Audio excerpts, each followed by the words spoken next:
Buried beneath the rubble, out comes a dog unscathed after 5 tornadoes ripped through parts of Kentucky and Tennessee. Some homes were leveled, debris scattered everywhere. Oh, honey, I was crying.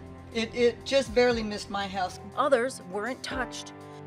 At least 5 people are reported dead in the disaster with 120-mile-an-hour winds. Now the cleanup begins. We are here to help each other, if they need anything.